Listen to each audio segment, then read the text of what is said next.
A single dad stops to fix a millionaire CEO's car on a deserted mountain road in Colorado. He refuses her money, gives her a kind smile, and drives away. But as Claire Donovan watches his taillights fade into the distance, something clicks deep in her chest. That voice, those eyes, the way he moved with quiet confidence, no wasted motion, just competence born from years of using his hands to solve problems. And suddenly she realizes he's not just some stranger. He's the first love she lost 15 years ago, the one she never stopped thinking about. And he doesn't even recognize her. The Mercedes E-Class had tried the ignition 4 times already. Each attempt yielded the same result. Silence, not even a sputter. Just expensive metal refusing to cooperate. Claire stepped out onto the gravel shoulder, her Armani heels crunching against the stones. The mountain stretched endlessly in both directions, beautiful and completely useless. Her phone showed 1 bar of signal, then none, then one again, a cruel tease mocking her predicament. Of course. Of all the days for this to happen. The irony wasn't lost on her. This morning she'd stood in front of 40 executives in Denver, closed a deal worth $40 million. She'd commanded that room with confidence, precision, authority that came from 15 years of clawing her way up from nothing. And now stranded on a mountain road with a dead battery, she couldn't even get her car to start. That's when she heard the engine rumbling closer. An old Ford F-250 paint faded from years of Colorado sun and hard work rolled to a stop behind her disabled vehicle. The door creaked open and a man stepped out, tall and broad-shouldered, wearing a work shirt with grease stains on the sleeves and jeans that had seen better days. His face was weathered but kind, with lines around his eyes that suggested he smiled often, even when life gave him reasons not to. He looked at her car, then at her, and tilted his head slightly in that universal gesture of mechanical assessment. Engine trouble. Claire felt a flutter of something she couldn't quite name. Relief, maybe. Or caution, born from too many years navigating boardrooms full of men who wanted something from her. It won't start. I don't know what's wrong with it. Mind if I take a look, huh? She hesitated for only a second, weighing risk against necessity. Please. He walked over with the easy confidence of someone who'd spent his life working with his hands, who understood machines in a way that couldn't be taught in any classroom. He popped the hood without asking permission, leaning in to inspect the engine with practiced efficiency. Claire stood back watching him work, and that's when it started, that strange, nagging feeling in the back of her mind, pulling at memories she'd tried to bury under years of ambition and achievement. Something about him felt familiar in a way that made her heart beat faster. When's the last time you had the battery checked? His voice, low and warm, sent a shiver down her spine that had nothing to do with the mountain chill. I'm not sure. I just bought this car 6 months ago. Could be a loose terminal. Let me see if I've got something in the truck. He walked back to his vehicle, rummaged through a toolbox in the bed, and returned with a wrench. Claire watched his hands as he worked, steady and capable, sure of every movement. Those hands triggered another flash of memory, but it slipped away before she could grasp it fully, leaving only an echo of something important she'd forgotten. I'm Claire, by the way. He glanced up briefly, offering a small smile that stopped her breath in her throat. Ethan. The name didn't ring any bells immediately, but that smile. God, that smile. It was warm and genuine, the kind of smile that made you feel like everything would be okay. Like the world wasn't quite as cold and competitive as she'd learned it to be. She'd seen that smile before. She was certain of it. You live around here, about 15 minutes down the road, run an auto shop in Ridgemont. He tightened something with the wrench, then straightened up, wiping his hands on his jeans in a gesture so familiar it made her chest ache. Try it now. Claire slid back into the driver's seat and turned the key. The engine roared to life, smooth and perfect, as if it had never failed her at all. Oh my God, thank you. Thank you so much. Ethan closed the hood and wiped his hands again this time on a rag he'd pulled from his back pocket. Just a loose battery terminal. Happens sometimes. Claire stepped out of the car, reaching for her purse with hands that trembled slightly, though she couldn't have explained why. Let me pay you. Seriously, how much do I owe you? Nothing. She blinked, certain she'd misheard. No, really. I insist. It took you 15 minutes, maybe. I don't charge neighbors for roadside help, but I'm not a neighbor. I'm from Denver. Then consider it Colorado hospitality. There was no arguing with him. Claire could see that in the set of his jaw, the quiet firmness in his eyes. This wasn't false modesty or some manipulative play to make her feel indebted. He genuinely didn't want payment for helping someone in need. The realization unsettled her in ways she couldn't articulate because in her world everyone wanted something. Everyone had an angle. Then at least take this. She pulled out one of her business cards, holding it out to him with fingers that weren't quite steady. If you ever need anything at all, please call me. Ethan took the card, glancing at it briefly. His eyebrows rose slightly when he read the title beneath her name. CEO. Donovan Enterprises. The way he said it carried no judgment, just mild surprise and perhaps a flicker of something else, something that vanished too quickly for her to identify. Well, I hope the rest of your drive goes smoother. Thank you again. Really? He nodded, gave her one more of those warm smiles that sent her pulse racing for reasons she refused to examine, and walked back to his truck. Claire stood there watching as he climbed in, started the engine, and pulled back onto the road. She watched his taillights fade into the distance, growing smaller and smaller until they disappeared around a curve. And that's when it hit her with the force of a physical blow.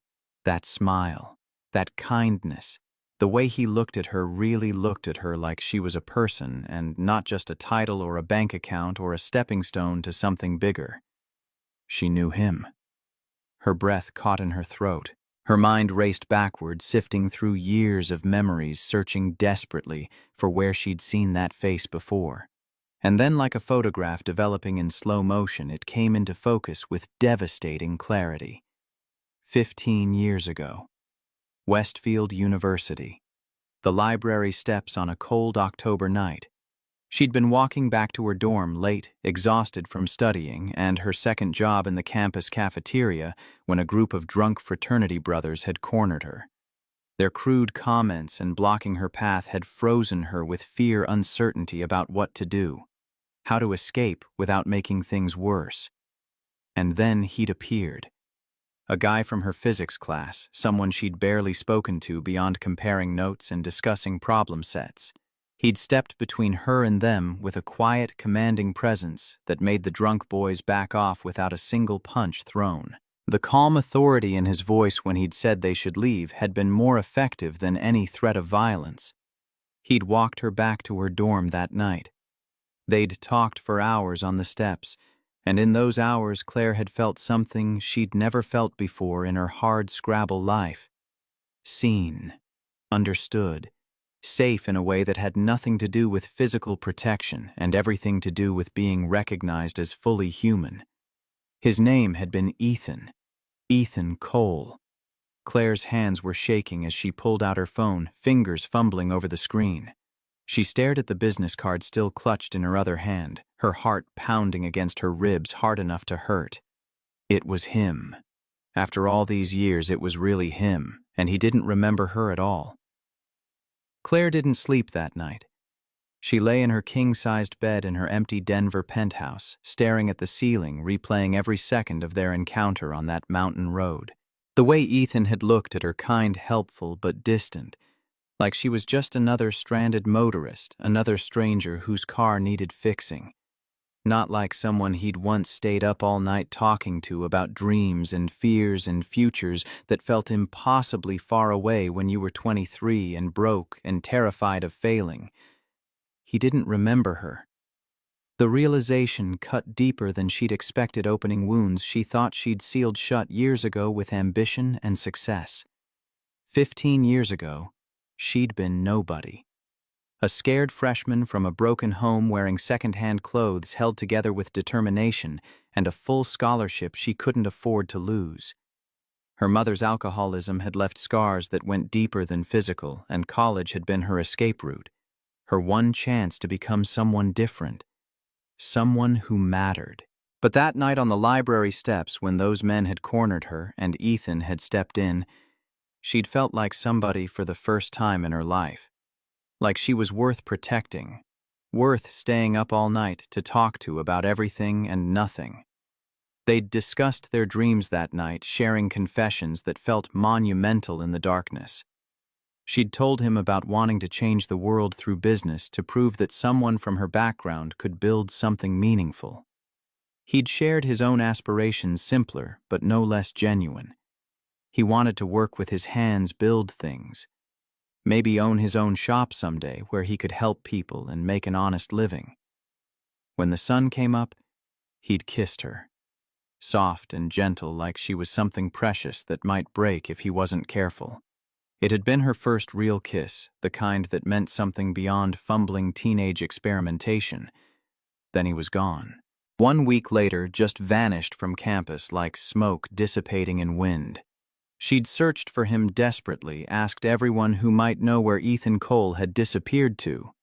But he'd deleted his minimal social media presence, changed his phone number, left no forwarding address. It was as if he'd never existed at all.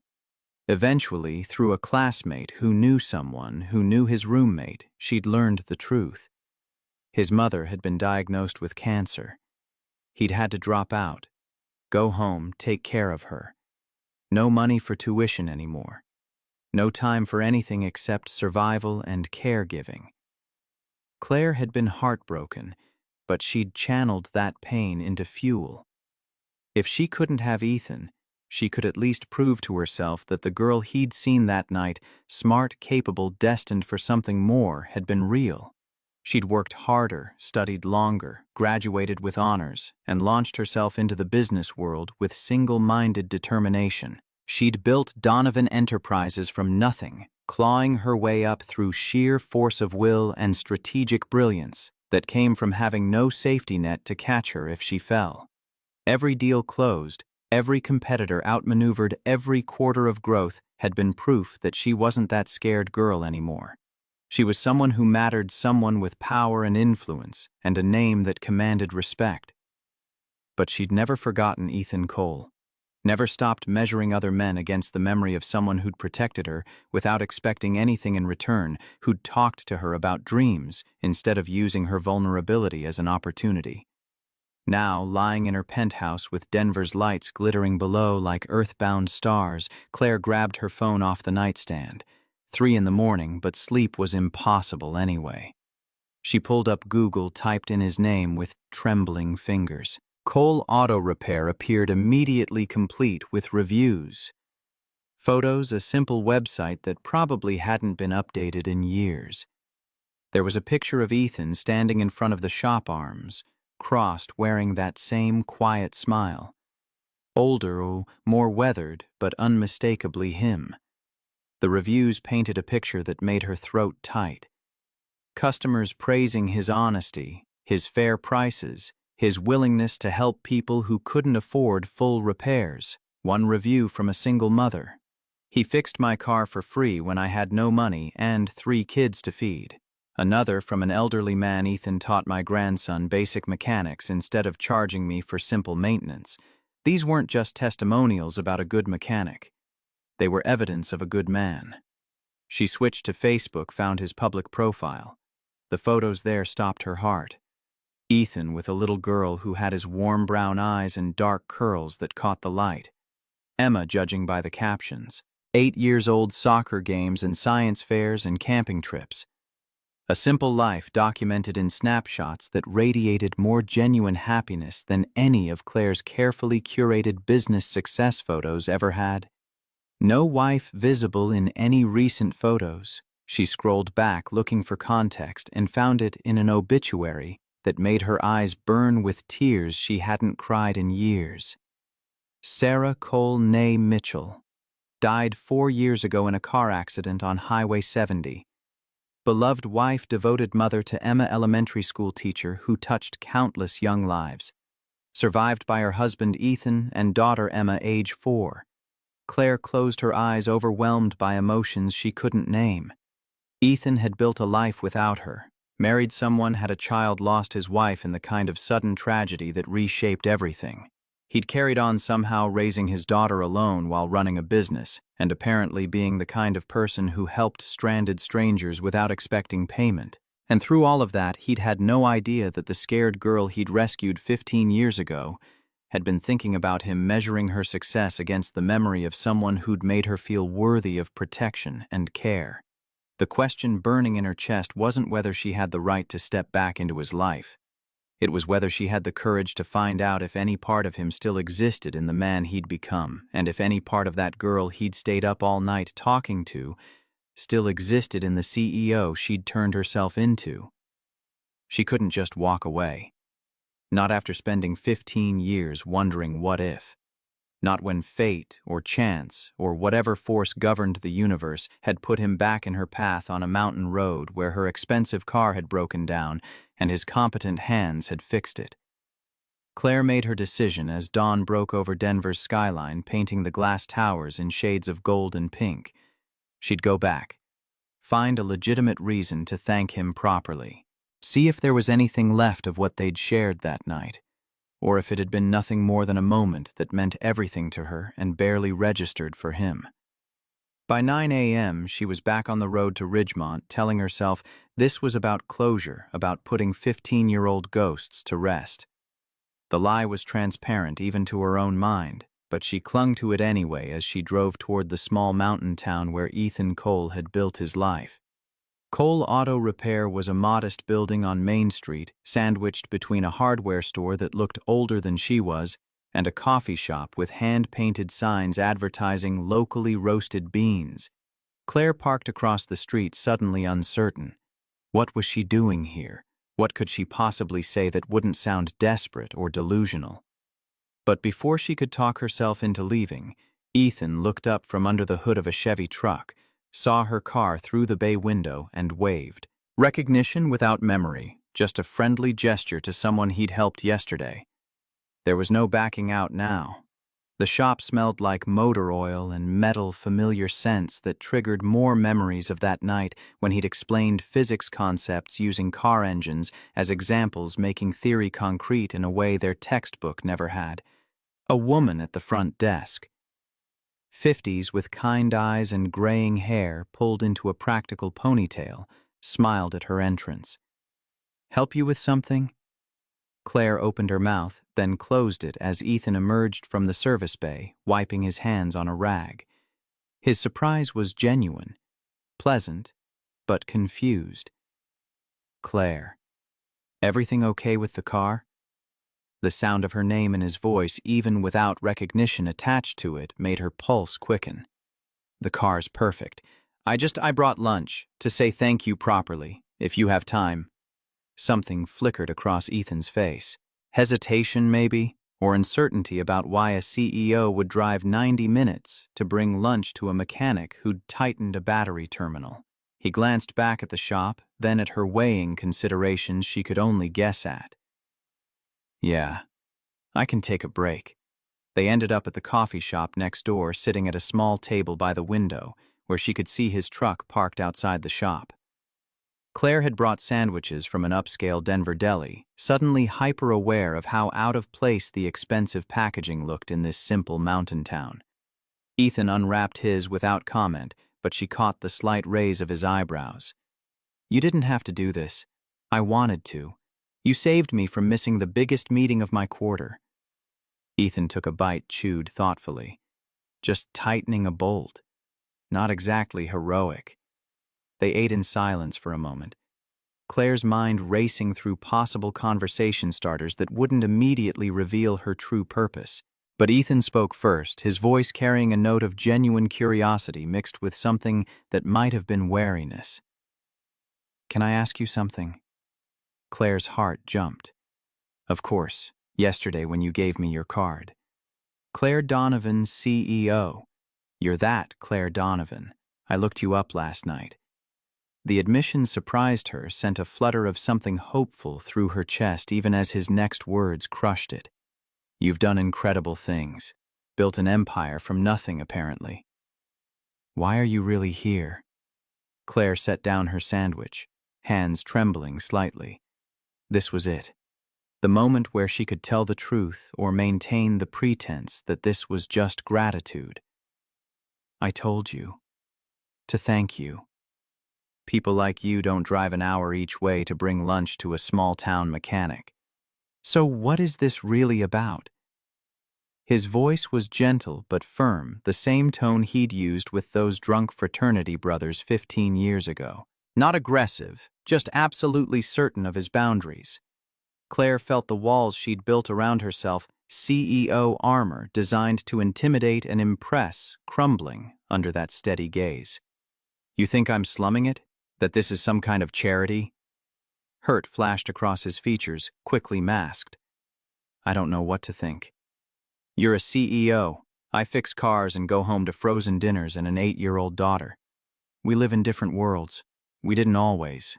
The words escaped before she could stop them, hanging in the air between them like a challenge. Ethan's expression shifted, confusion mixing with something that looked like concentration, as if he were trying to solve a puzzle with missing pieces. What do you mean? Claire took a breath, committing to the truth now that she'd started down this path. Westfield University. 15 years ago. We had physics together, Professor Morrison's class. Ethan's eyes widened slightly, his sandwich forgotten. I was only there for 3 semesters. Had to leave when my mom got sick. I don't. Do you remember? October 23rd. Outside the library, she watched him carefully, saw the moment his memory stirred, reaching back through 15 years of life and loss and raising a daughter alone. Recognition dawned slowly, then all at once his face transforming with shock. There was a girl. Some guys were hassling her after the library closed. I walked her home. That was me, Ethan. He stared at her, really stared this time, looking past the expensive clothes and professional hair and 15 years of transformation. Claire. That was you. She saw it happening in real time, his mind overlaying the scared college student with brown hair and glasses and 40 fewer pounds onto the polished CEO sitting across from him, the pieces clicking into place with almost audible force. Oh my God. I looked for you. After I had to leave school, I tried to find you, but I didn't have your number. Didn't know your last name. You were just Tori from physics class. Miller was my mother's last name. I changed it after graduation, wanted to leave that version of myself behind. Something broke open in Claire's chest at his confession, at learning he'd searched for her too, that their night together hadn't been as one-sided as she'd believed. I thought about you constantly. When you disappeared, I tried everything to track you down. But you were gone like you'd never existed. Ethan ran a hand through his hair, emotion thick in his throat when he spoke. My mom got diagnosed with stage 4 lung cancer the week after that night with you. Dad had died 2 years before. I was all she had. I couldn't afford school, and her treatment couldn't do anything except come home and work and try to keep her alive as long as possible. I'm so sorry. The inadequacy of those words hung between them, too small for the magnitude of what they'd both lost. Ethan shook his head, not dismissing her sympathy, but acknowledging its limitations. And now you're here. After all this time, you're actually here. Claire nodded, not trusting her voice. Ethan reached across the bench, his hand hovering near hers, not quite touching, but close enough that she could feel the warmth of his skin. I can't believe it's you. I can't believe I didn't recognize you yesterday. I look different. 40 pounds, different hair, contact lenses instead of glasses. 15 years of becoming someone else. No. He shook his head, his voice rough with something that sounded like regret. You look exactly the same where it counts. I just couldn't let myself believe that someone like you would remember someone like me. The words landed like a physical blow, revealing depths of insecurity she hadn't expected. Before Claire could respond, before she could tell him that he'd been the measuring stick for every man she'd met since the coffee shop door opened with a cheerful jingle, a yellow school bus was visible through the window, and a little girl with dark curls and Ethan's warm brown eyes bounded through the door, backpack covered in NASA patches bouncing against her small frame. Dad. Emma stopped short when she saw Claire sitting with her father, her expression shifting from excitement to something more guarded. The transformation was immediate and unmistakable. A child who'd learned to protect what mattered most. "Who's this?" Ethan's voice carried warmth, but also a note of something Claire couldn't quite identify. Caution, maybe, or the particular care of a single parent navigating his daughter's reaction to new people. "This is Claire, an old friend from college." Emma approached the table slowly, assessing Claire with the brutal honesty only children possess. Her gaze took in the expensive clothes, the manicured nails, the designer purse, cataloging differences between this stranger and the life she knew. "Hi." Claire smiled, trying to project warmth without pushing too hard. "Hi, Emma. It's nice to meet you." The girl didn't smile back, didn't soften the way children often did when adults showed them friendly attention. "Are you going to be Dad's girlfriend?" The bluntness of it made Ethan wince. "Emma, that's not, we're just talking." But Emma kept her eyes on Claire, waiting for an answer, with the patience of someone who'd learned that adults often lied to children about important things. "Your dad and I knew each other a long time ago. I'm just visiting." The answer satisfied nothing, but Emma seemed to accept it as the best she'd get.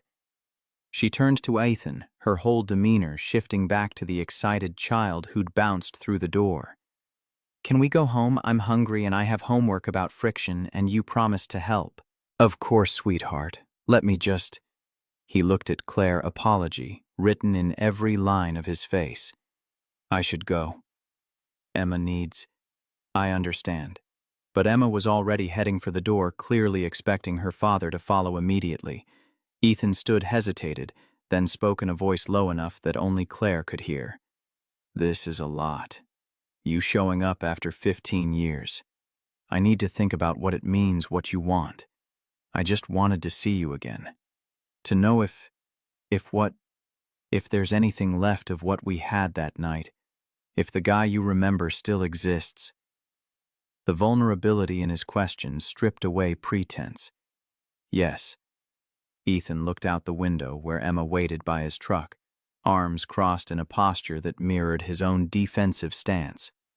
"I'm not that college kid anymore, Claire. I'm a widower raising a daughter who lost her mother when she was 4. I fix cars to pay the bills and I go home to microwave dinners because I never learned to cook anything else. That's my life. It's small and it's simple, and it's nothing like what you've built. Who says I built something better?" The words came out sharper than she'd intended, but they carried truth she'd been avoiding for years. Ethan studied her face, searching for something she hoped he'd find. "You should go back to Denver. Back to your empire and your meetings and your life that makes sense." But even as he said it, Claire caught the flicker in his eyes that suggested he didn't entirely mean it, that some part of him wanted her to argue, to insist, to fight for whatever fragile connections still existed between them. "What if I don't want to go back? What if I want to stay and figure out if the person I've been looking for all these years is still here?" Ethan's jaw clenched, emotion warring across his features.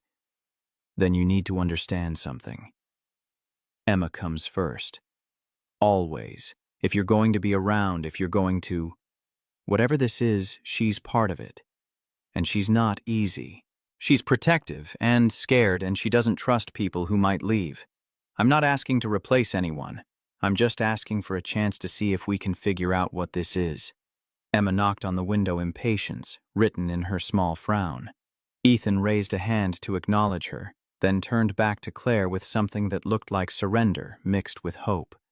"I don't know if this is a good idea, but I can't pretend I'm not curious about who you've become, about whether any part of what we had that night was real or just something we both needed in the moment.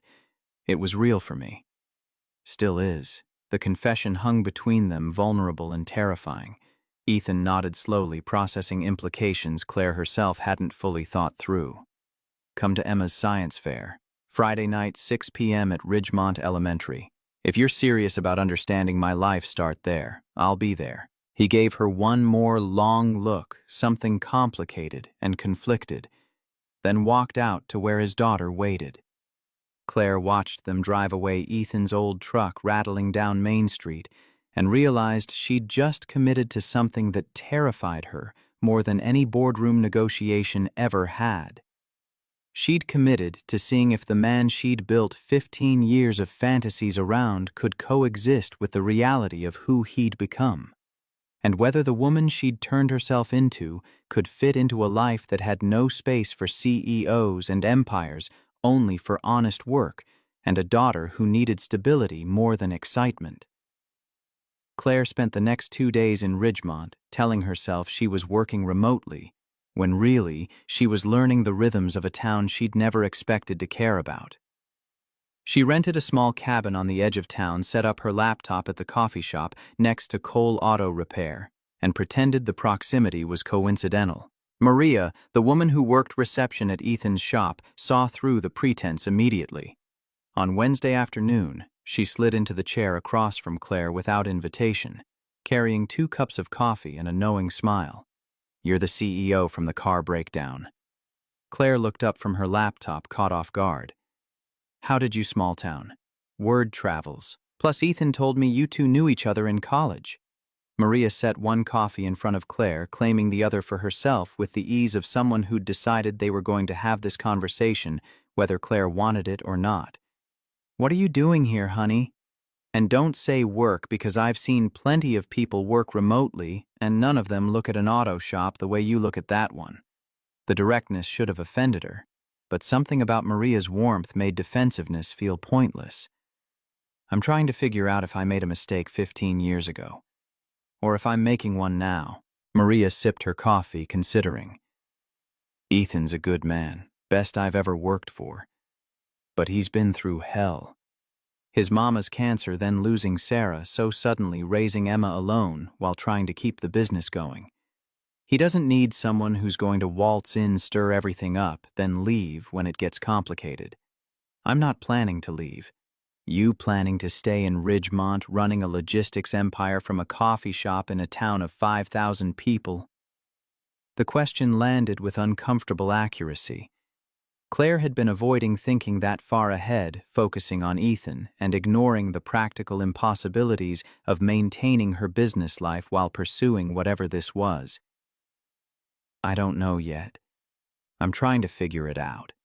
"Well, figure it fast, because Emma's watching you like a hawk watches a snake, and that little girl's had enough people disappear from her life. She doesn't need another one." The conversation haunted Claire through Thursday as she attended virtual board meetings and approved strategic initiatives while watching Ethan work through the coffee shop window. He moved through his days with quiet competence, fixing cars with the same careful attention he'd given to explaining physics problems 15 years ago. Nothing flashy, nothing designed to impress, just solid work done right. Friday arrived faster than she expected, bringing with it nerves she hadn't felt since her first major investor pitch. This mattered more than business carried stakes that couldn't be quantified in revenue or market share. Emma's science fair was a test Claire hadn't studied for measuring qualities she wasn't sure she possessed. She arrived at Ridgemont Elementary at 5:45, early enough to feel awkward, but too anxious to wait any longer. The gymnasium had been transformed into a showcase of childhood ingenuity tables, covered in poster boards and models representing hours of work and parental guidance. Parents and teachers milled around their voices, creating a warm buzz of community that felt foreign to someone whose professional gatherings revolved around catered networking and strategic positioning. Emma's table was in the back corner, her project impossible to miss even from the entrance. The poster board proclaimed in careful letters, "Generating electricity from friction in daily life." Below, the title diagrams explained the concept with a clarity that suggested Ethan's teaching, while the prototype device, a modified floor mat connected to LED lights, demonstrated practical application. Claire approached slowly, giving Emma time to notice her presence. The girl looked up from adjusting her display, surprise flickering across her face before it settled into something more guarded. "You came. I said I would." Emma shrugged, that universal gesture of children who'd learned not to count on adult promises. Lots of people say they'll do things. Doesn't mean they actually do them. The cynicism in an 8-year-old's voice broke something in Claire's chest. She knelt down beside the table, bringing herself to Emma's eye level rather than looming over her. "Your project looks amazing. Did you design the prototype yourself?" Dad helped with the wiring, but I did the calculations for how much energy different friction sources could generate. "See?" Emma pointed to a chart showing projected power output from various activities: walking, door opening, even pencil writing. The thoroughness impressed Claire, reminded her of her own childhood need to prove herself through competence when other forms of validation weren't available. "This is really sophisticated work. You must have spent weeks on it." 5 weeks. "And I tested everything myself to make sure the math was right." Pride colored Emma's voice, the kind that came from knowing you'd done something well and wanting recognition for it. Before Claire could respond, the poster board support began tilting backward, the weight distribution thrown off by someone bumping the table behind them. Claire's hand shot out on instinct, catching the board before it could fall. But the position was unstable, the whole display threatening to collapse if she let go. "Emma, I need something to stabilize the back. Do you have extra supports?" "No. I used them all for the base. The judges are coming in 5 minutes." Panic edged into the girl's voice, the kind that preceded tears in children who prided themselves on competence. Claire scanned her surroundings, looking for anything that could work her mind shifting into the problem-solving mode that had built her company. Her purse. The business cards inside were thick stock, substantial enough to work if she could create the right angle. "I have an idea. Trust me." Emma nodded, desperation overriding suspicion. Claire pulled out her card holder, extracted a handful of cards, and began folding them into triangular supports. Physics she'd learned 15 years ago in Ethan's class came back principles of leverage and weight distribution that had seemed abstract in textbooks but proved concrete in crisis. She wedged the folded cards under the poster board's base at precise angles, creating a stable tripod that distributed weight evenly. The board stopped tilting, held firm even when Emma tested it with cautious pressure. "How did you know to do that?" "Your dad taught me. Same class where we met. He explained physics using car parts and real-world examples, making it all make sense in a way textbooks never did." Emma's expression shifted, curiosity breaking through her defensive walls. "Dad's really smart about that stuff. He can fix anything." "He is. And so are you, judging by this project." The judges arrived before Emma could respond, 3 teachers armed with clipboards and encouraging smiles. They asked technical questions that Emma answered with confidence, blooming under their attention, explaining her methodology and findings with the clear voice of someone who knew her subject. Cold. Claire stood back, watching the girl who'd been so hostile transform into an enthusiastic scientist discussing her passion. When the judges moved on to the next table, Emma turned to Claire with something that might have been the beginning of a smile. "Thank you for helping with the board. I was afraid it would fall and ruin everything." "Teamwork. Your dad taught me that too. Always use what you have to solve the problem in front of you." "You really knew Dad a long time ago, didn't you?" "Like you actually remember him. Not just making it up." The question carried weight beyond its simple words, as if Emma were trying to determine whether Claire's interest in her father was genuine or some incomprehensible adult game. "I knew him, and he was one of the best people I'd ever met." "Still is, apparently." Emma studied her with that unsettling directness children wielded like scalpels. "My mom died when I was 4. I don't remember much about her except feelings, you know, but Dad says..." I have her smile, and she loved teaching kids about science, just like I love learning about it. She sounds like an amazing person. She was. and Dad loved her a lot.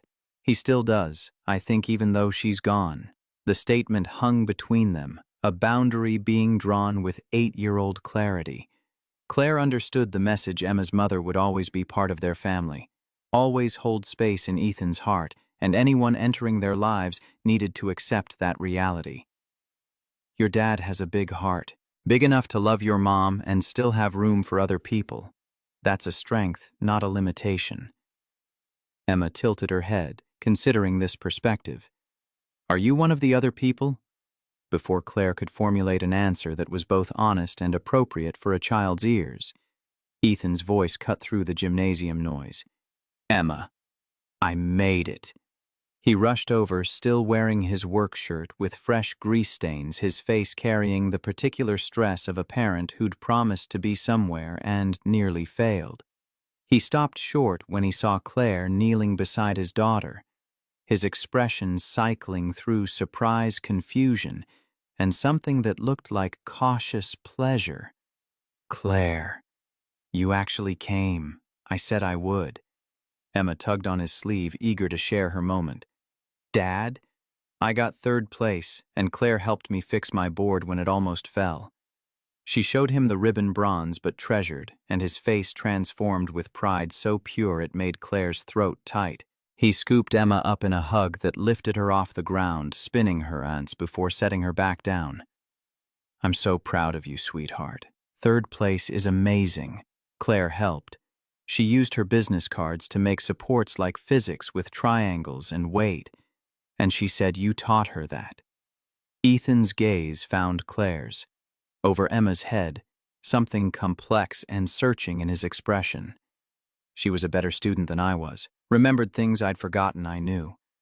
The judges were announcing final winners, drawing families toward the front of the gymnasium. Emma grabbed both adults' hands, pulling them along with the unself-conscious assumption that they belonged together. Claire felt Ethan's fingers tense in Emma's grip, caught between following his daughter's lead and maintaining the boundaries he'd tried to establish. They stood at the edge of the crowd as the principal praised all participants and handed out certificates to category winners. Emma bounced on her toes when her name was called, rushing forward to accept her award with a grin that did indeed echo her mother's in its unguarded joy. When she returned clutching her certificate and ribbon like treasures, Ethan suggested they celebrate with ice cream from the local shop. Emma agreed with enthusiasm, then turned to Claire with an expression that mingled hope and residual wariness. Do you want to come? Dad makes really good sundaes at home. The invitation clearly surprised Ethan, but he didn't contradict his daughter. Instead, he looked at Claire with a question in his eyes that went deeper than ice cream, asking whether she was ready for the next step into their lives, however small it might seem. I'd love to, if that's okay with your dad. Ethan hesitated only a moment before nodding. Yeah, that's okay. More than okay, actually. They walked to the parking lot together, Emma chattering about her project and the other displays she'd seen, her natural enthusiasm breaking through the protective shell she'd worn earlier. Ethan's truck was parked next to Claire's rental sedan, and Emma climbed into the back seat of her father's vehicle with the automatic movements of routine. Follow us.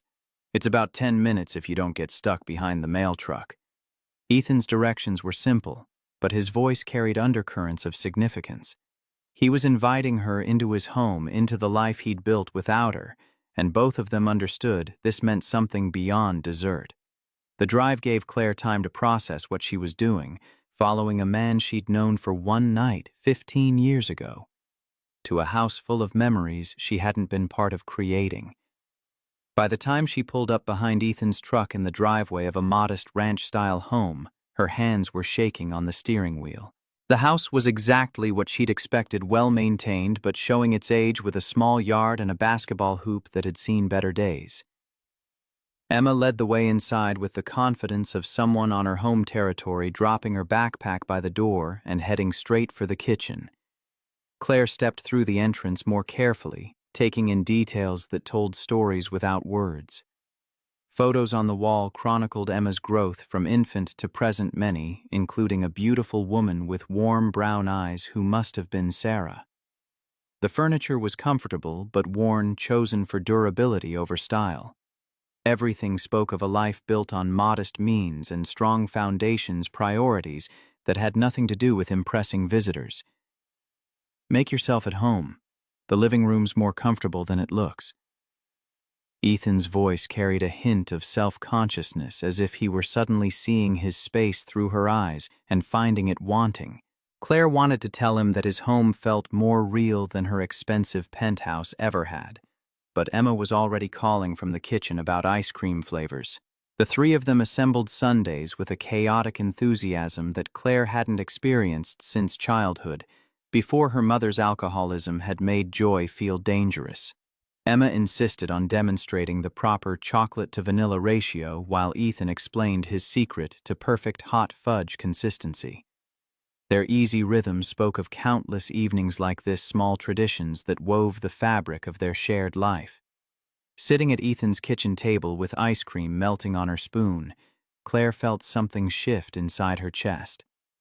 This wasn't the life she'd imagined when she'd set out to prove herself worthy of the girl Ethan had walked home that night. But it was real in ways her success had never quite managed, to be grounded in daily rituals and genuine connection, rather than abstract achievements. Emma finished her sundae, first chocolate smeared at the corner of her mouth, in a way that made her look even younger than 8.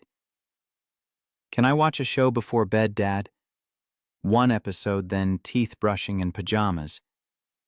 She scampered off to the living room, leaving Ethan and Claire alone in the kitchen, with the comfortable silence of melting ice cream and unspoken questions.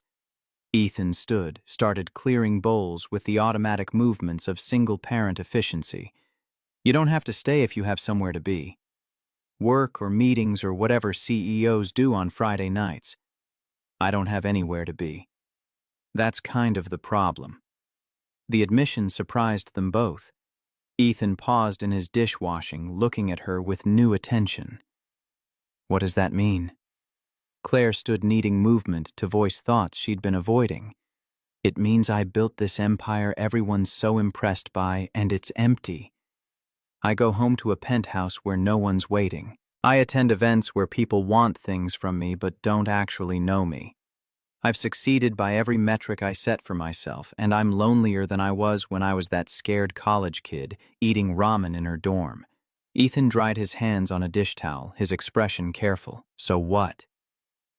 You think you can just step into our lives and fix that loneliness? Use us as some kind of antidote to your empty penthouse? The edge in his voice made her wince, but she couldn't deny the accuracy of his words. That's not... I didn't mean it like that. Then how did you mean it? Claire, because from where I'm standing, you show up after 15 years, meet my daughter at her science fair, and suddenly you're having ice cream in my kitchen. I need to know what you want from this. From us.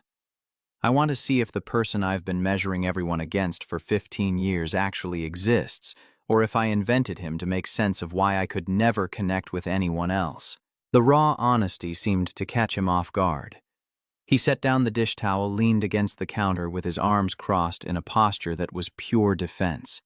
And if that person doesn't exist, if I'm just some mechanic with a kid and a mortgage and no grand dreams beyond making it through each day, then at least I'll know.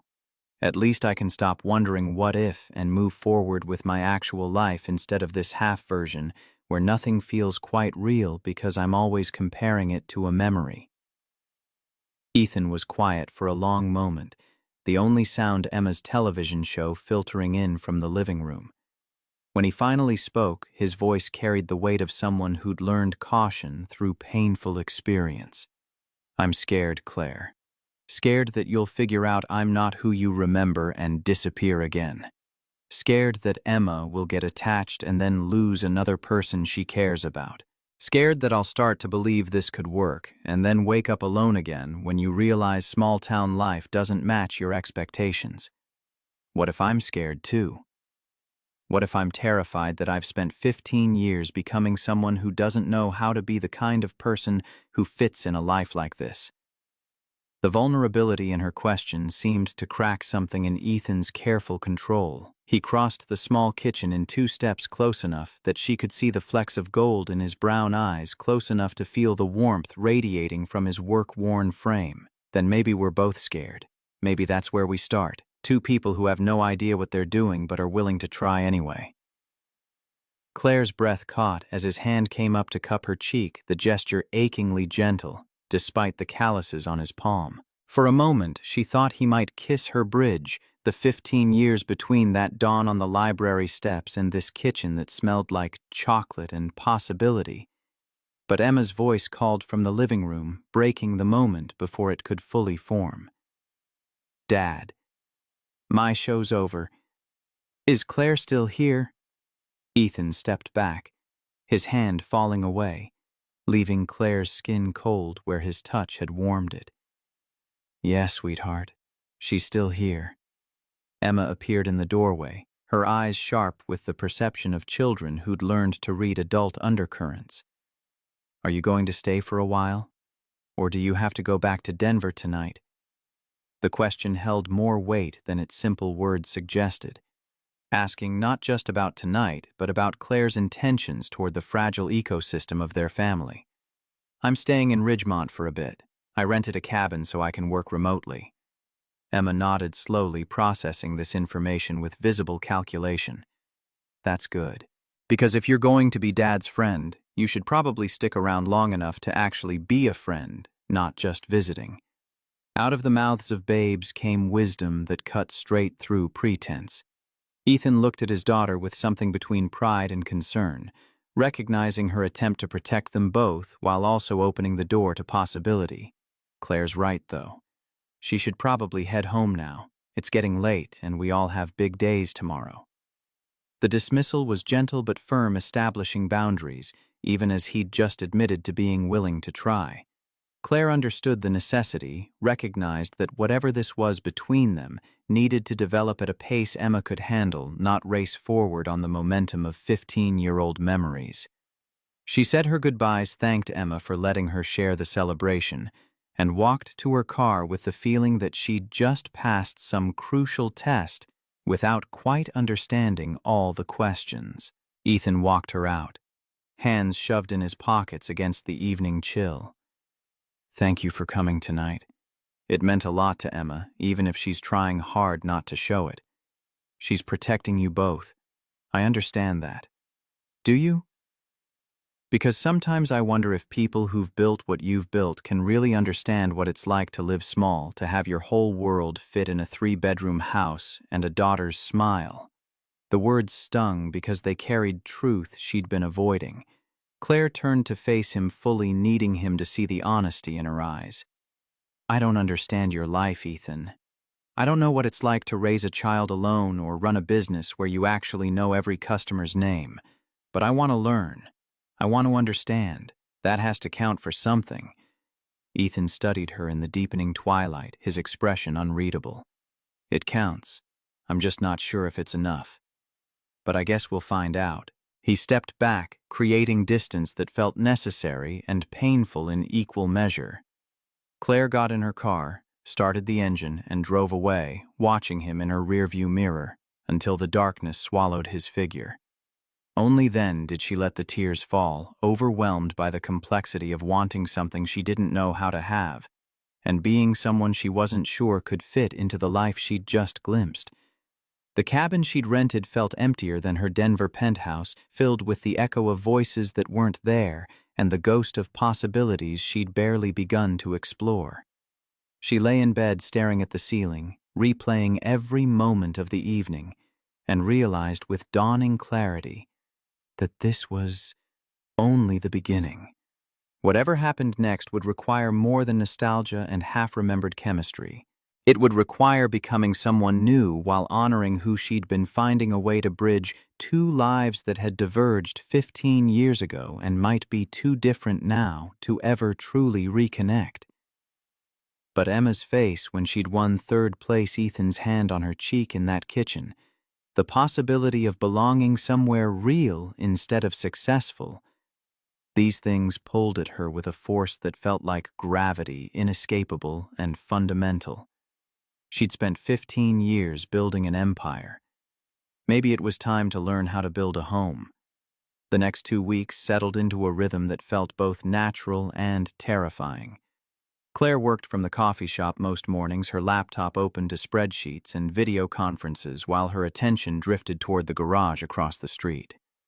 Ethan would wave when he saw her through the window, small gestures that carried more weight than they should. Twice, she brought coffee for his whole crew, earning cautious acceptance from the mechanics, who clearly wondered what a CEO wanted with their boss. Once she ran into him at the grocery store, both of them reaching for the same brand of coffee, their hands brushing, in a moment that sent electricity up her arm.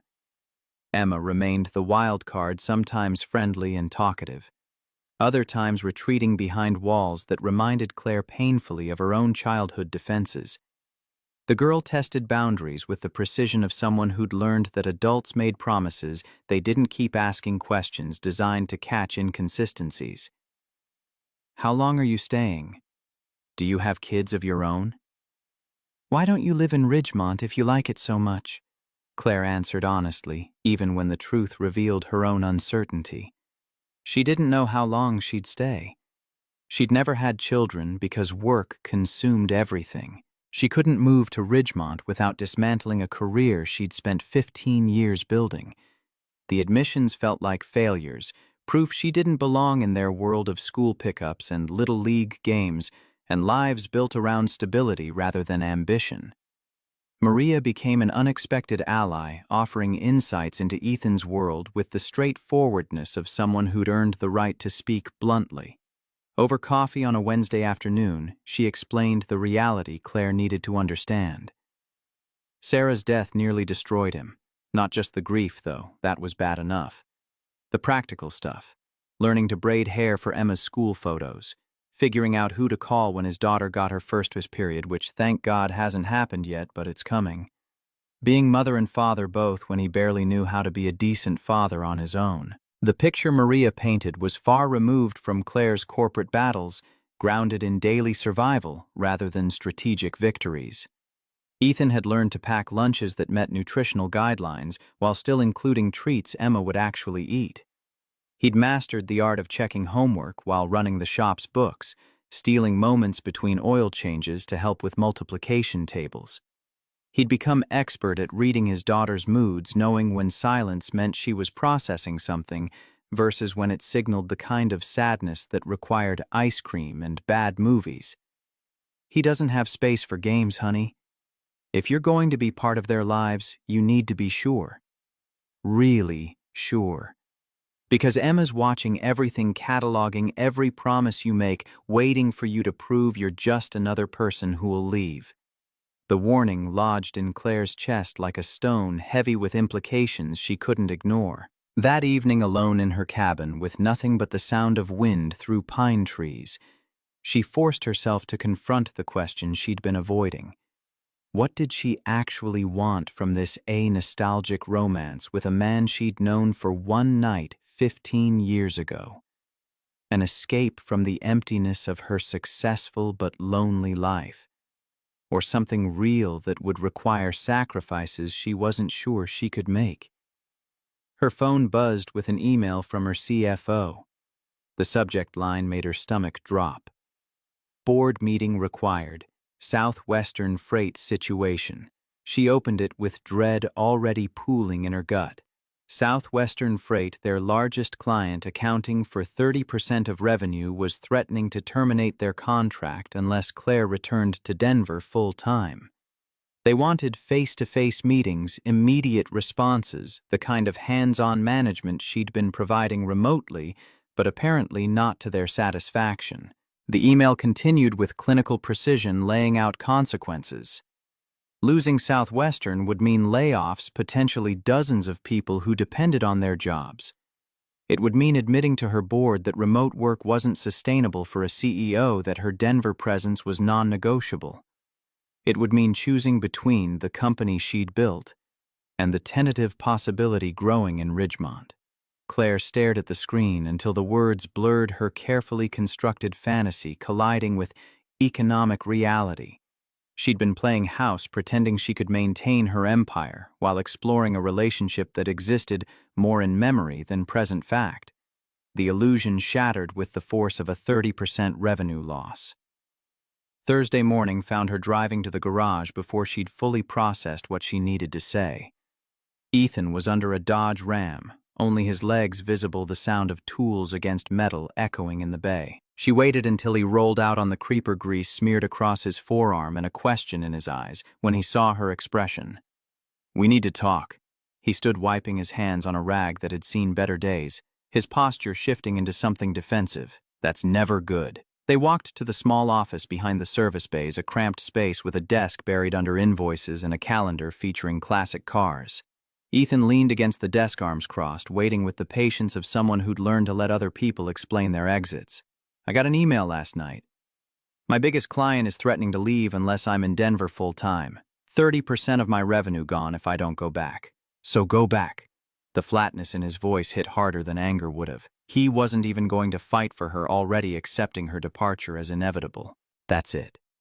Just go back." "What do you want me to say, Claire? That you should sacrifice your company for someone you've known for 2 weeks in the present tense? That would be insane. But what about feelings?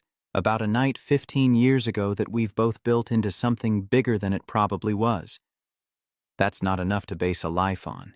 His words landed like blows, each one cracking the foundation she'd been building in her imagination. She wanted him to argue, to tell her the past 2 weeks meant something, to give her a reason to choose Ridgemont over Denver. Instead, he was doing the opposite, pushing her away with what sounded like cold pragmatism, but might have been self-protection. "You're saying this doesn't mean anything to you. I'm saying you have responsibilities. A company you built. People who depend on you. You can't throw that away for something that might not even work." Claire's anger flared hot and defensive. "That's convenient. You get to be the noble one telling me to leave so you don't have to risk getting hurt." Ethan's jaw clenched, emotion finally breaking through his careful neutrality. "You're damn right I don't want to get hurt. And I definitely don't want Emma hurt. She's already asking when you're leaving, Claire. 8 years old, and she knows better than to believe adults who say they're staying. Maybe because you've already decided I'm leaving. Maybe you're so convinced everyone abandons you that you push them away first." The accusation hung between them, sharp and potentially true. Ethan's eyes flashed with something that looked like recognition mixed with fury. "Don't psychoanalyze me. You don't know what it's like to what? To be scared, to build walls. I've been doing that my whole life, Ethan. The difference is I'm trying to tear mine down and you're fortifying yours." They stood in that cramped office, breathing hard, the air thick with words that had escalated faster than either intended. Maria's voice calling from the garage broke the standoff, reminding them both that this conversation was happening in the middle of his workday, with customers waiting. "I have to get back to work." Ethan moved toward the door, then paused with his hand on the frame. "For what it's worth, I think you should go to Denver. Talk to your client face to face. Make whatever decision is right for your business. Don't make it about me or Emma or some fantasy about what we could be. And if I want your opinion on what we could be, we barely know each other. Claire, 2 weeks and some memories from 15 years ago doesn't make a relationship. It makes a nice story, but stories don't pay mortgages or raise kids or survive real life." He left before she could respond, the dismissal clear in the set of his shoulders as he returned to the customer whose transmission needed rebuilding. Claire stood alone in the office, surrounded by the mundane details of his daily existence, feeling like she'd been slapped awake from a dream she'd been nurturing since that moment on the mountain road. The drive to Denver that afternoon felt like retreat, her rental car eating up miles while her mind replayed their argument. Ethan's words had been harsh, but not entirely wrong. She had been building fantasies on a foundation of nostalgia, imagining she could somehow merge her CEO life with small-town domesticity without sacrificing either. The client crisis forced her to acknowledge what she'd been avoiding. Real choices had real costs.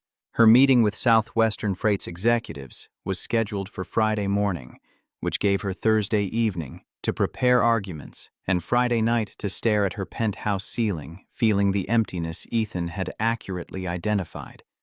The space that had once represented success now felt like a monument to what she'd traded for achievement. No photos on the walls except generic art, no sounds except traffic from the street below. No one waiting to hear about her day or share the small victories that made life meaningful. The meeting itself went better than expected. Southwestern's CEO wasn't actually threatening to leave, he was testing whether Claire valued the account enough to prioritize it. When she laid out her plan for increased FaceTime without abandoning remote work entirely, he accepted with the satisfaction of someone who'd gotten the attention he wanted. The crisis dissolved as quickly as it had appeared, leaving Claire with the hollow victory of keeping business she'd never really been in danger of losing. She drove back to Ridgemont Saturday morning with the distinct feeling that she'd failed a test she hadn't known she was taking. Ethan's prediction had come true. At the first sign of professional pressure, she'd run back to Denver, proving his point about where her real priorities lay. The fact that the crisis had been somewhat manufactured didn't change the truth it revealed. The garage was closed when she arrived Saturday afternoon, quiet on Main Street. She sat in her car debating whether to go to Ethan's house uninvited or wait until Monday to face whatever consequences their fight had created. The decision was taken from her hands when Emma appeared on the sidewalk riding a bicycle with training wheels that looked slightly too small for her. The girl spotted Claire's car and pedaled over with determination that allowed no escape. "You're back." "I'm back." Emma circled the car once assessing, then stopped with her sneakers planted firmly on the pavement. "Dad said you had to go to Denver for work. He said you might not come back." The casual delivery of those words hit harder than Ethan's anger had. This was what he'd been protecting against his daughter's matter-of-fact acceptance that adults disappeared. "I had a meeting, but I came back. This time. But you'll have more meetings, and someday you won't come back and Dad will be sad, and I'll have to make him feel better like I did when Mom died." The weight of expectation in an 8-year-old's voice broke something in Claire's chest. Emma wasn't being cruel or manipulative. She was simply stating what experience had taught her people left, and the ones who remained had to pick up the pieces. "I don't want to make your dad sad. Or you. Then don't. Just stay in Denver and let us go back to normal." Before Claire could respond, Ethan's truck pulled into the parking lot, apparently returning from errands. He saw Claire's car, saw Emma beside it, and his expression cycled through surprise, wariness, and resignation as he parked and climbed out. "Emma, why don't you ride over to the park? I'll meet you there in a few minutes." "But Dad, now please." The firmness in his tone sent Emma pedaling away with a backward glance that promised she'd demand details later. Ethan approached Claire's car with his hands shoved in his pockets, the defensive gesture she'd come to recognize. "You didn't have to come back. I wanted to. How'd the meeting go?" "Fine." They were bluffing, mostly just wanted attention. "I restructured some things so I can be in Denver 2 days a week instead of full remote." "So you're staying in Ridgemont. I'm trying. If you'll let me." Ethan looked down at the pavement, his jaw working like he was chewing words he didn't want to say. "Claire, I can't do this." The back and forth, the uncertainty. "Emma asked me this morning if you were her friend or just visiting, and I didn't know how to answer, because I don't know. I don't know what this is or what you want it to be. I want a chance to see if what we had 15 years ago can grow into something real now. To be part of your life and Emma's, if you'll let me. And when the next crisis hits, when your board demands something or a client threatens to leave or you wake up one day and realize small-town life isn't the escape you thought it would be." His voice carried the kind of exhaustion that came from being disappointed too many times. "Then we'll deal with it together. Like partners. Like people who care about each other. We barely know each other. You keep saying that like it's not true, but it is. 2 weeks, Claire. We've spent 2 weeks together in 15 years. That's not a foundation for anything except hurt when it falls apart." The certainty in his voice suggested he'd already written the ending, already decided failure was inevitable. Claire felt her own frustration rising, fed by 3 days of doubt and his stubborn refusal to see possibility. So, what you're just going to hide? Keep everyone at arm's length because Sarah died and you're scared of losing someone again. The words were out before she could stop them, harsh and potentially unforgivable. Ethan's face went white, then red, his hands curling into fists at his sides. You don't get to talk about Sarah. You didn't know her, didn't watch her die in a hospital bed, didn't have to explain to a 4-year-old why mommy wasn't coming home. You're right, I didn't. But I know what it's like to build walls so high that nothing can get through. I know what it's like to be so scared of getting hurt that you hurt yourself first by never letting anyone in. Ethan took a step back, breathing hard. This was a mistake. You coming here, me letting you in, all of it. We should have just left it as a nice memory and moved on. Maybe. Or maybe you're so convinced you don't deserve happiness that you sabotage it before it has a chance to develop. The conversation had spiraled beyond productive, both of them speaking from wounds rather than wisdom. Ethan shook his head, a gesture of finality that felt like a door closing. I need to go. Emma's waiting. He walked toward his truck without looking back, leaving Claire alone in the parking lot with the bitter taste of words she couldn't take back. She watched him drive away, the scene eerily similar to that first day on the mountain road, except this time she wasn't watching with hope. She was watching with the growing certainty that she'd just destroyed something before it had a chance to become real. The cabin felt oppressive that night, her laptop mocking her with emails that suddenly seemed trivial compared to the relationship she'd just torpedoed. She drafted responses to her board about the Southwestern situation, restructured her schedule to accommodate Denver days, made plans for promoting her COO into more operational responsibility. The work was familiar, comforting in its concrete challenges after the messy uncertainty of emotions she didn't know how to navigate. Sunday brought rain, the kind that drummed against the cabin roof with relentless persistence. Claire worked through conference calls and strategic planning, burying herself in the empire she'd built as refuge from the wreckage she'd created. By Monday, she'd convinced herself that Ethan was right. They'd been chasing ghosts, trying to resurrect something that had never really existed beyond one meaningful night and a lot of wishful thinking. Monday afternoon, her phone rang with a number she didn't recognize. She almost didn't answer, expecting a sales call or wrong number.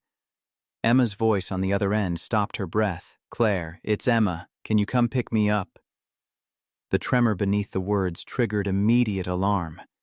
Emma, where are you? Where's your dad? I'm at soccer practice, but Dad's stuck with a tow call and Mrs. Peterson can't wait anymore and I don't know what to do. The fear in the girl's voice cut through everything else. Claire was already grabbing her keys, heading for the door. I'll be there in 10 minutes. Where's the field? Emma gave directions, in a voice trying hard to stay steady, and Claire broke every speed limit getting there. The soccer field sat behind the elementary school, mostly empty now, except for one small figure sitting on a bench with a backpack beside her. Mrs. Peterson's minivan was pulling away as Claire arrived, the woman waving apologetically through her window. Emma stood as Claire approached, her face a mixture of relief and residual fear. Without thinking, Claire knelt and pulled the girl into a hug, feeling small arms wrap around her neck with surprising strength. I called Dad first, but he didn't answer, and then I tried the shop, but Maria said he was on a tow call, and I remembered your number from when you gave Dad your card. You did exactly right. I'm here now. They drove to Emma's house in silence, the girl directing Claire through turns she didn't need explained. When they pulled into the driveway, Emma finally spoke again. Are you and Dad fighting? He's been sad since Saturday. The direct question deserved an honest answer.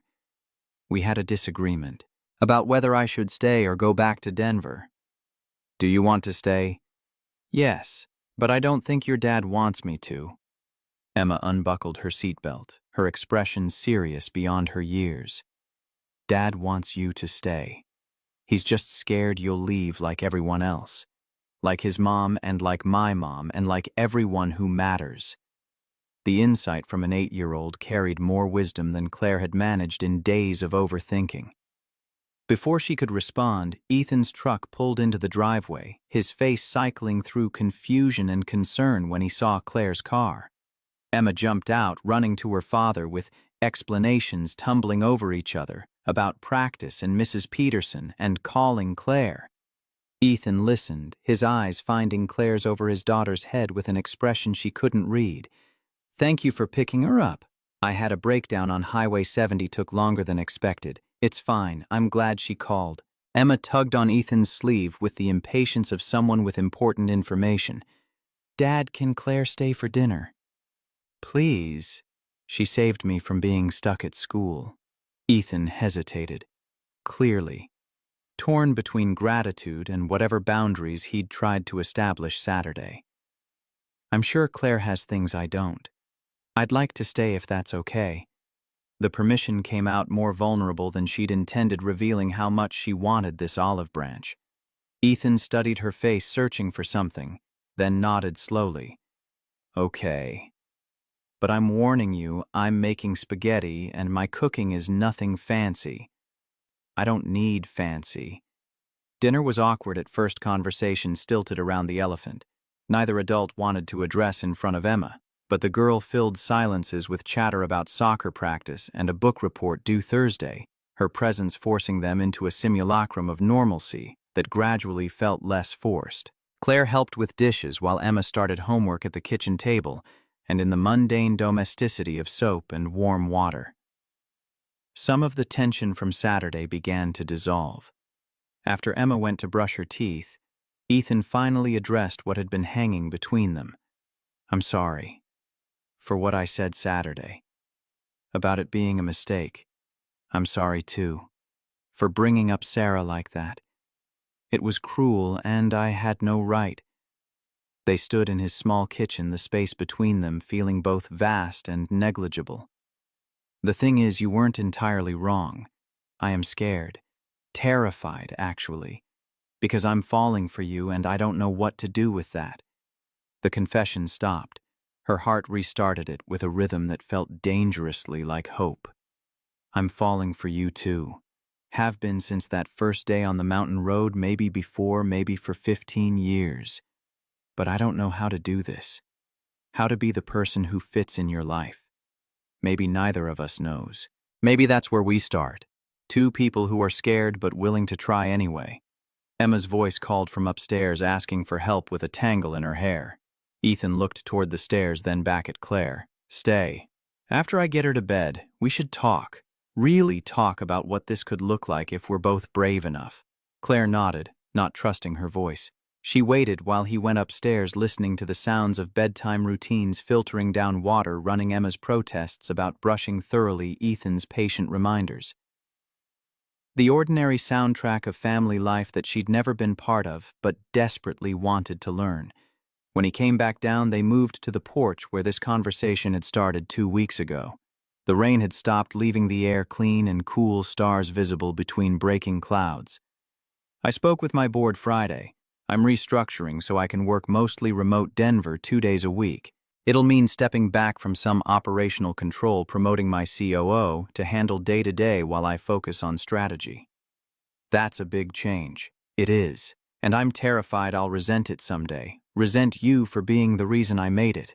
Ethan flinched but didn't look away. "That's fair. That's the fear I've had this whole time. But here's the thing. I've spent 15 years building an empire that left me empty. I've achieved everything I set out to prove, and it hasn't made me happy. Maybe it's time to try building something else. Something smaller, but more real. And if it doesn't work, if we try this and it falls apart, then at least we tried. At least we didn't spend another 15 years wondering what if." Ethan reached for her hand, his calloused fingers threading through hers with a gentleness that made her throat tight. "I can't promise this will be easy. Emma's got issues from losing her mom that therapy's helping with, but that doesn't make them go away. The shop doesn't make much money. Our life is small and sometimes boring and nothing like what you're used to. Maybe I don't want what I'm used to anymore. Maybe I want small and boring with people who matter." His thumb traced circles on the back of her hand, the repetitive motion soothing. "I need to know you're serious. That you're not going to wake up in 6 months and realize you made a terrible mistake giving up your CEO life for a mechanic in nowhere, Colorado. Then let me prove it. Give me time to show you I'm not going anywhere. How much time, however long it takes. I've waited 15 years already. I can be patient now that I've found you again."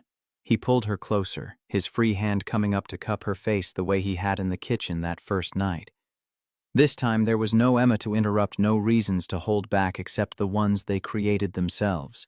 When he kissed her, it carried all the weight of 15 years and 2 weeks, and the terrifying possibility of a future neither could predict, but both wanted to try for. They broke apart when breathing became necessary, foreheads resting together in the darkness. "This is insane. We barely know each other. Then we'll learn. Day by day, moment by moment, we'll figure each other out. What if Emma doesn't accept this? She's been through enough. She called me today when she needed help. She's already accepting it more than you realize." Ethan pulled back enough to see her face in the dim porch light. "Okay, we try this. Slow because of Emma, but we try. Slow works for me." They sat on that porch until midnight talking about logistics and fears and hopes, with the honesty of people who'd already hurt each other and survived it. Claire would keep her cabin for now, maintaining some independence while they figured out what this relationship looked like. Ethan would work on trusting that she wouldn't disappear at the first sign of difficulty. Emma would be included in decisions that affected her, because she'd lost enough without also losing agency in her own life. When Claire finally drove back to her cabin, the future still terrified her. But for the first time in 15 years, the fear came packaged with hope instead of emptiness. She'd made the leap. Now she just had to pray she'd land somewhere soft instead of shattering on impact. The next 3 months unfolded with a rhythm that felt simultaneously natural and impossible. Claire restructured Donovan Enterprises around her absence, promoting Jessica Chen to CEO, while she shifted into the executive chair role. The board accepted the change with surprising grace, perhaps recognizing that a partially present founder was better than one who'd burned out completely. She spent Mondays and Tuesdays in Denver, the rest of the week in Ridgemont, and the transition carved her life into distinct halves that didn't quite fit together yet. Emma tested boundaries with scientific precision, asking questions designed to expose inconsistencies. If Claire said she'd be at soccer practice Thursday, Emma watched to see if she actually showed. If she promised to help with a science project, Emma waited to see if work would suddenly take priority. Each kept promise earned a fraction more trust, but the girl never fully relaxed, never stopped cataloging exits and preparing for eventual abandonment. Ethan navigated the space between them with careful deliberation, affectionate but cautious, always aware of his daughter watching their every interaction. They ate dinners together when Claire was in town, mundane evenings of homework help and dishwashing that felt more intimate than any corporate gala she'd attended. He kissed her goodnight on the porch, but never asked her to stay over, maintaining boundaries that Emma needed, even if they chafed against the urgency building between them. December brought the first real crisis, arriving in the form of Emma's school counselor requesting a meeting. Claire had been in Denver when Ethan called, his voice tight with stress that immediately triggered her protective instincts. Emma punched another girl at recess, drew blood from her nose, the school's talking suspension. The words didn't match the thoughtful child Claire had been getting to know, the one who solved math problems with methodical care and worried about injured birds. What happened? What did the other girl do? That's the thing. Emma won't say. She just shut down completely when they asked. Claire caught the next flight back, arriving at Ethan's house by evening to find him pacing the kitchen, while Emma sat at the table with her arms crossed, face set in stubborn silence. The girl looked up when Claire entered, surprise flickering across her features before the walls slammed back into place. "You came back early." "Of course I did. Your dad said you needed me." Something shifted in Emma's expression, a crack in the armor she'd been maintaining. Ethan gestured toward the living room, giving them space while making clear he was available if needed. Claire pulled out a chair sitting across from Emma with careful neutrality. "Want to tell me what happened?" Silence stretched between them, Emma picking at a loose thread on her sleeve with focused intensity. Claire waited, employing the patience she'd learned in boardroom negotiations when silence revealed more than questions. Finally, Emma spoke, her voice barely above a whisper. "Lily said Mom died because of me. Said if I'd never been born, Mom wouldn't have been driving to pick me up that day and she'd still be alive." The words hit like a physical blow, explaining everything. Claire's hands clenched under the table, fury at a child cruel enough to weaponize another's trauma, mixing with heartbreak for Emma carrying this weight. "That's why you hit her."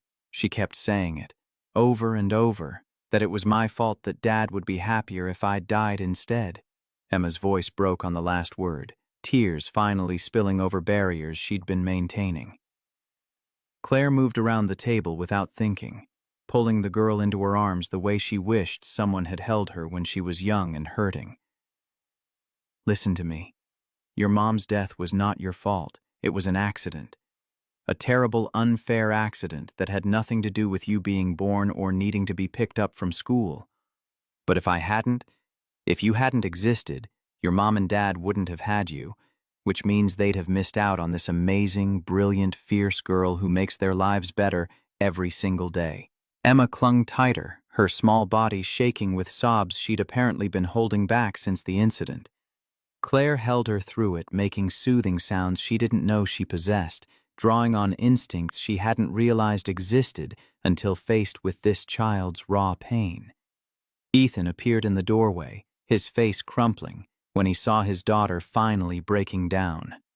He crossed to them in 2 strides, wrapping both of them in his arms so they became a unit of shared grief and comfort.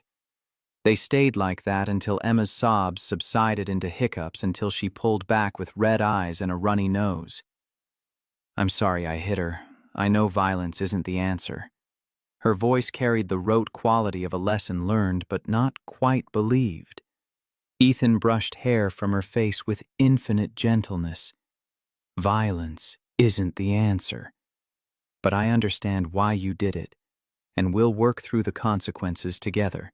The school agreed to reduce Emma's suspension from 3 days to 1 after Ethan explained the circumstances, with the condition that she attend counseling sessions. Claire offered to adjust her schedule to be there for the appointment, earning another crack in Emma's defensive walls when the girl reached for her hand in the waiting room. The counselor, a woman in her 50s with kind eyes and credentials framed on every wall, spoke with Emma privately before inviting the adults in. Her assessment was both reassuring and concerning.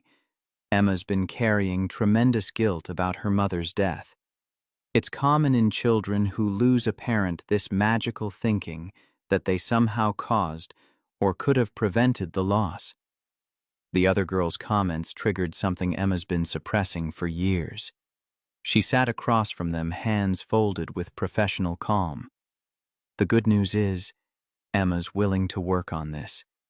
The hard news is, it will take time, possibly years of processing. And she'll need consistent support from both of you." The casual assumption that Claire would be part of Emma's long-term support system should have felt presumptuous. Instead, it felt like recognition of a truth they'd all been dancing around. Claire was in this now, committed in ways that went beyond romance with Ethan, into the messier territory of helping raise a traumatized child. Driving home from the session, Emma spoke from the back seat with unusual directness. "Are you going to marry Dad?" The question froze both adults, Ethan's hands tightening on the wheel, while Claire's breath caught. She turned to look at Emma, finding genuine curiosity rather than hostility in the girl's expression. "We haven't talked about that yet. Why do you ask?" "Because if you're going to be around for years, like the counselor said, it seems like you should probably make it official. Otherwise, you might leave, and then I'd be sad, and Dad would be sad. And it would be worse than if you'd never come at all." The 8-year-old logic carried painful wisdom, acknowledging both hope and fear in equal measure. Ethan pulled into the driveway, turning to face his daughter with careful honesty. Claire and I are committed to each other. We're taking things slow because we want to make sure we do this right for all of us. Marriage isn't something to rush into, but you love her, right? The directness of children allowed no evasion. Ethan's eyes found Claire's something vulnerable and certain in his gaze. Yes, I love her, and you love Dad, and me. Emma's addition of herself to the equation revealed the real question underneath. Claire unbuckled her seatbelt, turning fully to meet the girl's eyes. I love you both. More than I knew I could love anyone. Then you should get married. That's what people do when they love each other and want to stay together forever. The simplicity of it cut through all the complications they'd been navigating. Emma climbed out of the car and headed inside, apparently satisfied now that she'd stated her position. Ethan and Claire remained in the vehicle, the heater running, while Colorado winter darkness fell around them. Well, that was subtle. His attempt at humor fell flat against the weight of what had just happened. Claire reached for his hand, threading their fingers together.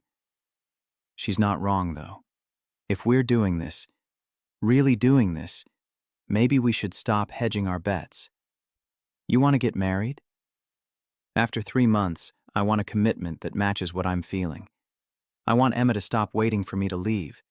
I want to build a life with you instead of maintaining this weird limbo where I'm half in Denver and half here. Ethan was quiet for a long moment, his thumb tracing patterns on her palm. I don't have much to offer. A mortgaged house and a shop that does okay but won't make anyone rich. My life is... Your life is real. It's grounded in things that matter. I've had wealth and success, and none of it filled the hole your life fills. If we do this, there's no going back. Emma needs stability, not another person who tries and then gives up. I'm not giving up. I'm all in, Ethan. Completely, terrifyingly all in. He pulled her close across the center console, kissing her with an intensity that had been building through 3 months of careful boundaries. When they broke apart, his forehead rested against hers. I want to do this right. Want to give you something better than a proposal in my driveway after a counseling session. I don't need better. I just need you. Still, let me plan something. Give me a week. That week stretched into 2 as Ethan worked on whatever he was planning with the secretiveness of someone who took proposals seriously. Claire caught him having whispered conversations with Maria at the shop, saw mysterious packages arriving at the house that Emma smuggled upstairs with conspiratorial glee. The anticipation built with delicious tension made sweeter by knowing what was coming, even without specifics. The surprise arrived on a Saturday morning when Ethan announced they were taking a drive. Emma had been deposited with Maria for a sleepover, giving them rare time alone. Claire expected romance, maybe a scenic overlook, or the restaurant in Denver they'd talked about trying. Instead, Ethan drove them back to the mountain road where they'd first reconnected, pulling into the same gravel turnout where her Mercedes had died months ago. Why are we here? Because this is where it started, where you came back into my life and turned everything upside down in the best possible way. He killed the engine, the December cold seeping in immediately. Ethan reached into the truck bed, pulling out a heavy blanket and a thermos that promised hot coffee. They walked to the edge where the mountain dropped away into valley views, spreading the blanket on a relatively flat outcrop. Sitting there with coffee warming her hands and Ethan's arm around her shoulders, Claire felt the rightness of the location settle into her bones. This spot had been a crisis that became a turning point, mechanical failure that led to finding what she'd been missing for 15 years. I made you something. Ethan pulled a small wooden box from his jacket pocket, handcrafted with joints so precise they were nearly invisible. The wood had been oiled to a warm glow, simple and beautiful in its functionality.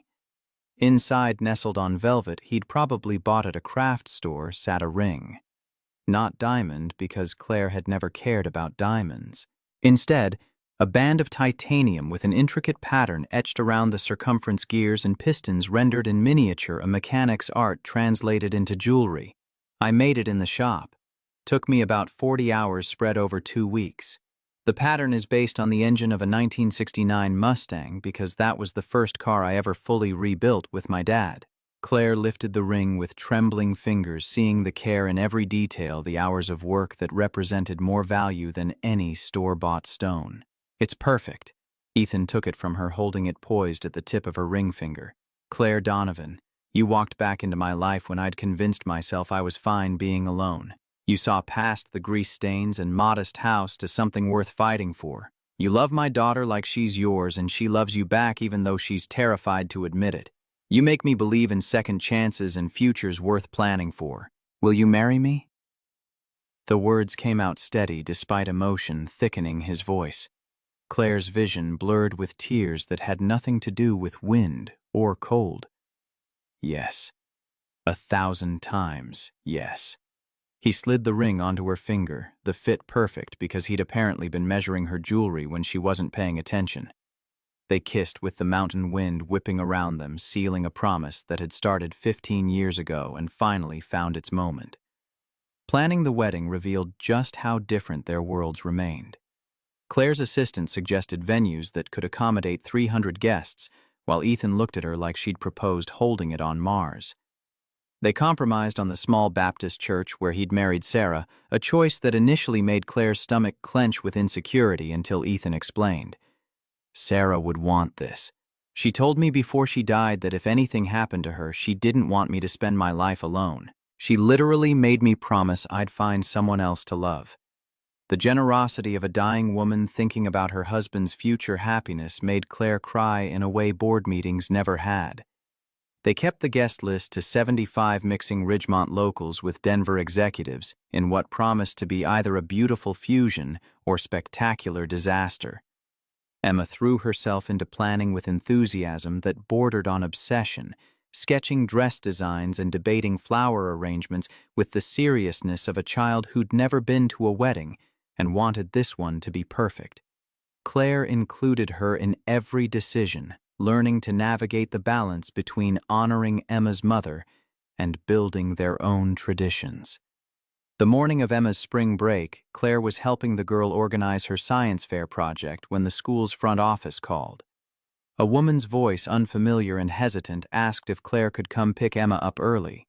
When she arrived, she found Emma sitting in the counselor's office with red eyes and the counselor hovering with professional concern. Emma asked to call you instead of her father. I wanted to respect that, but I think you should know what happened. The counselor explained that Emma's class had been discussing family trees, and Emma had included both Sarah and Claire on hers.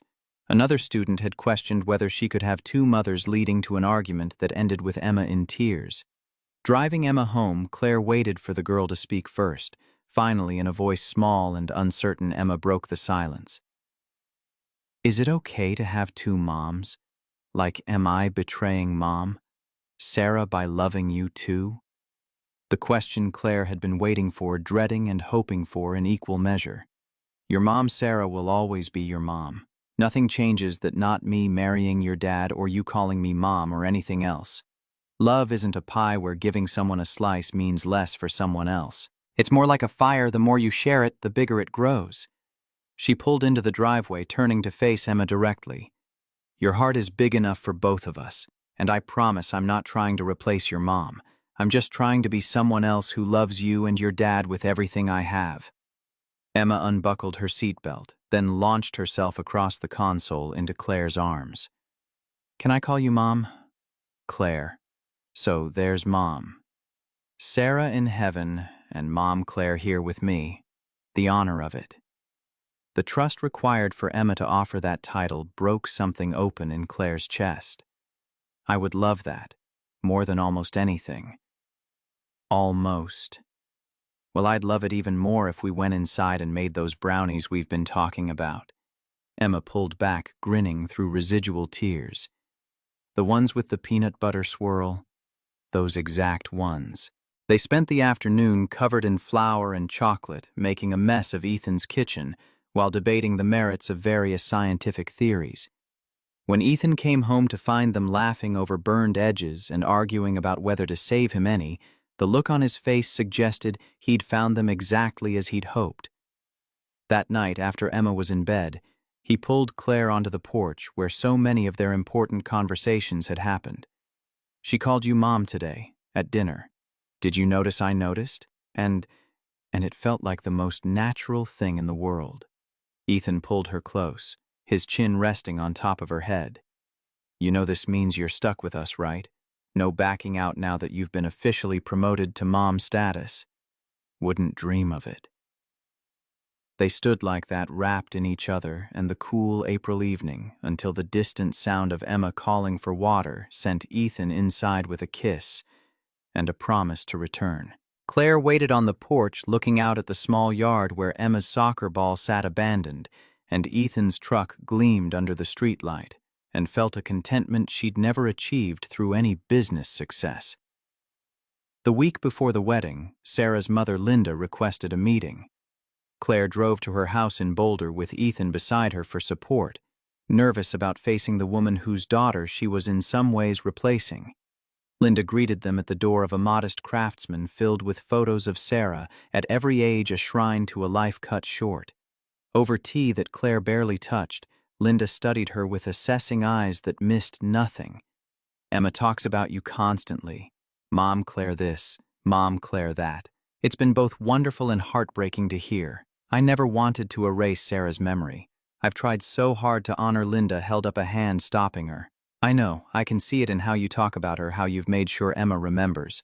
But I need to tell you something, and it's important you hear it." She pulled out a letter, the paper creased from repeated reading. "Sarah wrote this a week before she died. She knew the cancer was winning, and she wanted to leave instructions for Ethan about moving on. She was very specific." Linda handed the letter to Claire, who took it with trembling hands. Sarah's handwriting was neat despite illness, her words carrying the clarity of someone who'd thought deeply about what mattered. The letter spoke directly to the situation they now faced.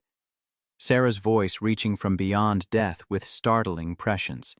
She wrote about Ethan deserving love again, about Emma needing a mother figure who would cherish rather than compete with memories. She wrote about hoping whoever came next would be strong enough to honor the past while building a future. The final paragraph hit Claire like a blow to the chest. "If you're reading this, unknown woman who loves my husband and daughter, please know you have my blessing. Love them fiercely. Protect Emma's memories of me while making new ones with her. And tell Ethan it's okay to let go of guilt and hold on to joy." Claire's tears fell onto the paper, smudging ink that had already been stained by Linda's grief. Linda took the letter back gently, her own eyes wet. "Sarah would have liked you. She valued strength and intelligence, and people who did what needed doing without complaint. You're exactly the kind of woman she'd choose for Ethan. I don't know what to say. Say you'll take care of them. Say you'll love them even when it's hard. Say you'll stick around through the messy parts. I promise. All of that and more." Linda nodded, satisfied. "Then you have my blessing too, and I have something for you." She disappeared upstairs, returning with a garment bag. Inside, woefully preserved in archival plastic, was a wedding veil of delicate lace that had clearly been loved and cherished. This was Sarah's veil, and her mother's before her. "I want you to wear it when you marry Ethan." The offer should have felt macabre, but instead it felt like acceptance, like being welcomed into a family that extended beyond death. Claire accepted with reverence, understanding the trust being placed in her. "There's one more thing." Linda handed over a sealed envelope addressed to Emma in Sarah's handwriting. "Sarah wrote this for Emma's wedding day, whenever that might be. She asked me to give it to whoever Emma considered her mother when the time came. I think that's you now." The responsibility of it, the trust required to hold this final message from Sarah to her daughter, made Claire's hands shake. Linda gripped her shoulders with surprising strength. "You're doing beautifully. Both of you are. Don't let anyone tell you otherwise." The wedding day arrived with Colorado spring weather that couldn't decide between sunshine and storms. Claire woke in her cabin for the last time, boxes already packed for the move into Ethan's house that would become theirs. Her assistant had flown in from Denver, along with her board members, creating a surreal mix of her two worlds about to collide in a small-town church. Maria appeared at noon with Emma in tow, both of them armed with makeup and hair supplies. The three of them transformed the cabin into a preparation headquarters, Emma surprisingly adept at styling hair, while Maria provided running commentary on Ridgemont gossip. When Claire finally stood in Sarah's wedding dress, altered to fit her frame but still carrying the previous bride's essence, Emma's eyes went wide. "You look like a princess, like the kind from movies who saves herself instead of waiting for rescue. Best compliment I've ever received." Emma handed her the veil, the lace delicate, and waited with meaning. As Claire secured it, she thought about Sarah writing letters to a future she wouldn't see, giving permission for the life unfolding today. The generosity of it still staggered her. The church was small and packed, every pew filled with people from both her worlds. She recognized her CFO sitting next to Jake from the garage, her board chair chatting with Nancy the waitress. The fusion should have been awkward, but somehow the shared purpose of witnessing this union smoothed the edges between corporate and small-town cultures. Ethan stood at the altar in a suit he'd clearly purchased rather than rented, the expense visible in the fit and quality. His eyes found hers as she appeared at the church entrance, and the emotion that crossed his face made every doubt and fear worth enduring. Emma walked ahead of her, scattering rose petals with solemn concentration. She'd insisted on being both flower girl and Claire's attendant, refusing to be relegated to just one role. When they reached the altar, Emma stepped aside but stayed close, making clear her investment in this union. The minister, a woman who'd known Ethan since childhood, spoke about second chances and families formed through choice rather than obligation. She acknowledged Sarah's place in their history with grace that made Linda smile through tears in the front pew. When it came time for vows, Ethan spoke first, his voice steady despite emotion threatening to crack it. "Claire, you walked into my life when I'd convinced myself that closed doors were safer than open ones. You proved me wrong with patience and persistence and love that refused to be convenient or safe. You love my daughter like she's your own, and she loves you back with a trust I wasn't sure she'd ever give again. Today I'm not just gaining a wife, I'm completing a family, and I promise to spend every day earning the gift of your presence in our lives." Claire's turn came with tears already streaming, her carefully prepared words forgotten in favor of raw truth.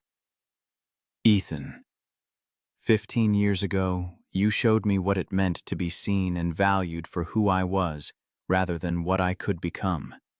You protected me without diminishing me, supported me without controlling me. Then life took you away, and I spent a decade and a half trying to fill the hole you left. I built an empire trying to prove I was worthy of the girl you stayed up all night talking to. But I was looking in the wrong places, building the wrong things. Real success isn't measured in revenue or market share. It's measured in moments like these, in the family we're creating, in the love that's big enough to honor the past while embracing the future. I promise to choose us every day, to prioritize what matters, and to love you and Emma with everything I have." The minister pronounced them married, and Ethan kissed her with a tenderness that suggested he was still half afraid she might vanish if he held too tight. Emma whooped from beside them, breaking the solemnity with 8-year-old enthusiasm that made everyone laugh. The reception at Cole Auto Repair had been transformed by strings of lights and tables borrowed from every church in town. Claire's catering company mingled with Ridgemont potluck dishes in a fusion menu that represented their merged lives. Her CFO learned line dancing from Nancy, while Jake explained transmission repair to a fascinated board member. During the first dance, Ethan held her close and whispered against her ear, "No regrets, not a single one. Even though you're now married to a mechanic instead of some corporate executive, especially because of that. The executive types never understood what matters, and what matters? This. You, Emma, coming home to people who love me for who I am rather than what I've achieved." The music shifted, and Emma appeared at their side, demanding her turn to dance with both of them. They swayed together, the three of them, while cameras flashed and guests smiled at the picture they created. Later, after cake had been cut and toasts delivered, Linda approached with the envelope she'd shown Claire weeks earlier. Emma was busy showing Claire's assistant her science fair project, giving the adults a moment. This is for you. Linda pressed the envelope into Claire's hands. Sarah's final letter meant for Emma's wedding day. When the time comes, you'll know what to do with it. What if I don't? What if I mess this up? You won't. You're already doing better than you think. Linda hugged her, the embrace carrying acceptance that meant more than any board approval Claire had ever received. As the evening wound down and guests departed, Claire found herself on the garage's back steps with Ethan and Emma, the three of them exhausted and happy in equal measure. Emma had fallen asleep between them, her head on Claire's shoulder and feet in Ethan's lap. This is it. Our family. Ethan's voice carried wonder, as if he still couldn't quite believe the turn his life had taken. This is it. Claire looked down at the ring Ethan had made for her, the titanium catching light from the strings overhead. Somewhere in Denver, her former life continued without her constant presence, the empire she'd built running smoothly under new leadership. She'd restructured it, downsized her role-chosen people over profit in a way her younger self would never have understood. But sitting here with her husband and daughter, Claire knew with bone-deep certainty that she'd made the right choice. Success wasn't about building the biggest company or achieving the highest title. It was about finding people worth coming home to, worth rearranging your life around, worth choosing every single day. Emma stirred, mumbling something about wanting to go home. Ethan stood lifting his daughter with practiced ease while Claire gathered their belongings.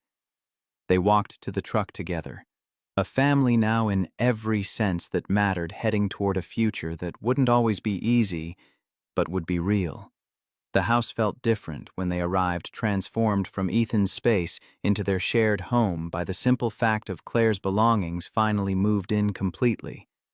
Emma sleepwalked through teeth brushing and pajamas, climbing into bed without her usual delaying tactics. Claire tucked her in while Ethan watched from the doorway. "Love you, Mom, Claire." The words came out drowsy but certain, hitting Claire's heart with the force of vows spoken hours earlier. "Love you too, sweetheart. Sleep well." She joined Ethan in the hallway, both of them standing in the doorway, watching Emma's chest rise and fall with sleep's rhythm. "She called you Mom, Claire, not just Mom. She's making sure Sarah stays part of it, as it should be. Sarah's her mother, too. Nothing about me being here changes that." Ethan pulled her close, his arms wrapping around her waist from behind. "How did I get so lucky to have loved Sarah and now get to love you, too? To have a daughter who's big enough to make room for both. Maybe luck has nothing to do with it. Maybe this is what happens when people are brave enough to try again." They stood like that until the house settled into nighttime quiet, then retreated to their bedroom. The space had been Ethan's for years, but Claire's presence had gradually transformed it into theirs. Her books on the nightstand, her clothes in the closet, her life intertwined with his in ways that felt both new and ancient. Making love that night carried different weight than before, sanctified by vows and witnessed commitment. Afterward, tangled in sheets and each other, Ethan traced patterns on her shoulder. "I keep thinking about what Emma said months ago, that if we loved each other, we should make it official." She was right. Kids see things more clearly than adults sometimes. She sees what matters. We spend so much time overcomplicating things that should be simple, like the fact that I love you and you love me and we want to build a life together. Exactly like that. Claire drifted toward sleep, wrapped in warmth and safety. The sound of Ethan's breathing steadying into the rhythm she'd learned meant he'd already crossed into dreams. She thought about the girl she'd been 15 years ago, scared and hungry, and convinced she needed to prove her worth through achievement. That girl would be stunned by this ending, married to a mechanic stepmother, to a grieving child living in a modest house in a tiny Colorado town. But that girl had also been lonely in ways she hadn't fully understood, measuring success by metrics that left her empty, despite hitting every goal. This version of Claire, the one who'd chosen small-town life over corporate empire, knew what the younger version hadn't. Love measured in daily presence meant more than power measured in market share. The house creaked as it settled, Emma's soft snoring drifting down the hall. Ethan's arm heavy across her waist. Claire smiled into the darkness, thinking about tomorrows filled with school pickups and shop paperwork and board meetings conducted via video call. Thinking about the life she'd built not through climbing ladders but through showing up day after day for the people who mattered. Sometimes the stranger who stops to fix your car on a mountain road isn't a stranger at all. Sometimes they're the answer you've been searching for, the home you didn't know you needed, the future you gave up trying to imagine. And sometimes, if you're brave enough and patient enough and willing enough to tear down walls you spent years building, you get to keep them. Claire had spent 15 years becoming someone the world would respect. Now she got to spend the rest of her life being someone her family loved. And that she thought, as sleep finally claimed her, was the definition of success that had been missing all along.